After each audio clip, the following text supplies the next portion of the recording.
12ล้อมีรถตู้น้อยเนาะโอ้เพิ่นม่วนเพิ่นเป็นสิแหลดบ่มีผากัง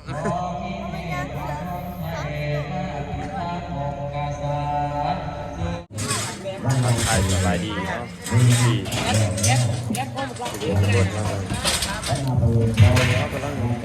เก็บเครื่องไก่เสีย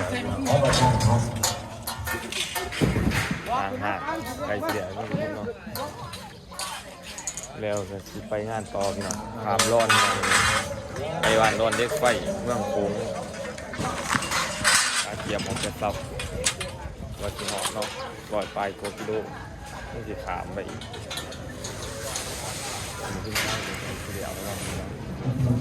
เอาเนาะทุกคนตอนนี้ก็ไหวมันนี่ไหวพอสมควรตรงนี้เนาะเดินทางไกลสภาพการตอนแจกพี่น้องประมาณนี้เนาะรอคิวเลยวันนี้พี่น้องไปขี่รถตู้เลยวันนี้นะบริขี่รถหน่อยเนาะบริขี่รถส่วนตัวน้ำเขาแล้วเที่ยง2-3 วันนี่ขี่รถส่วนตัวน้ำเขาเนาะ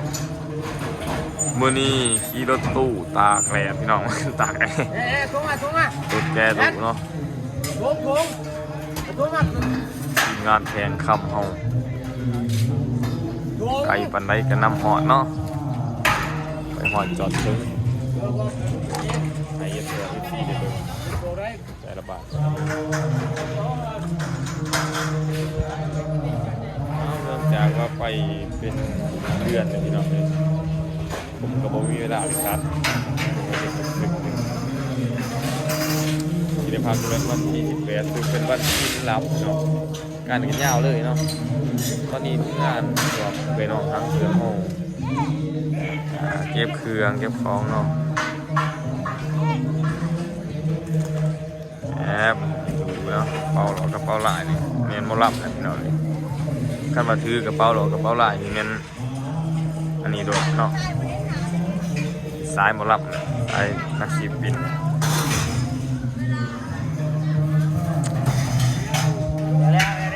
เดี๋ยวไหวเนาะเหมือนเนาะ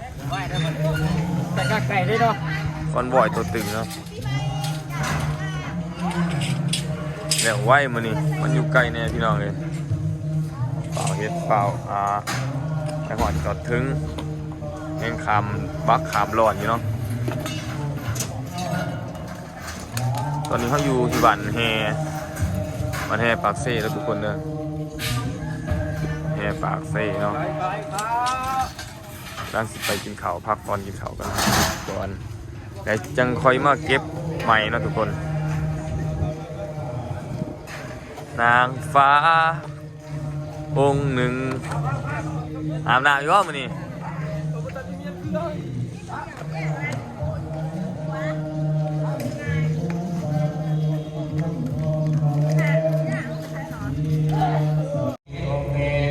เอานอนทุกคนตอนนี้เราขึ้นมานี่รถตู้เรียบร้อยเนาะรถตู้12 ล้อพี่น้อง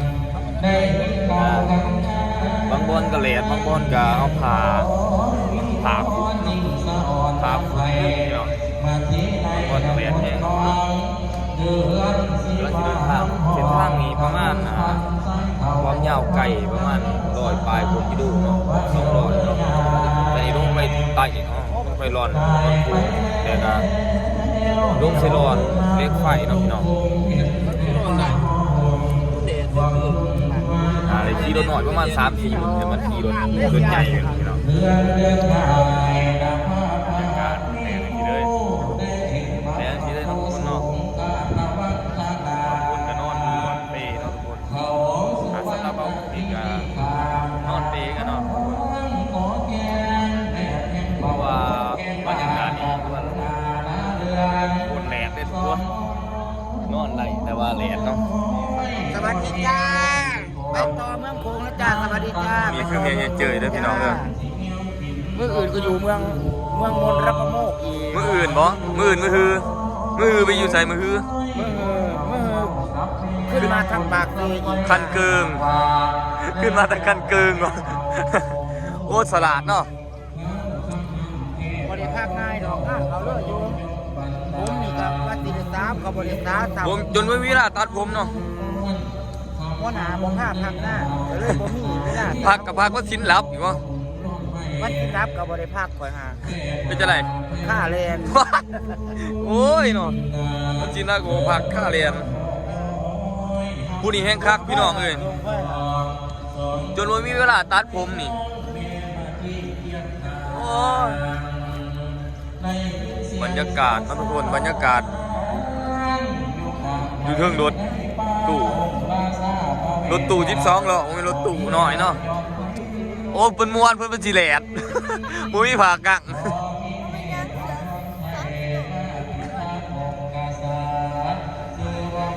สิ้นกับการแดดดิวะทยอยขึ้นหลายคู่หลายคนเนาะทุกคนเนาะ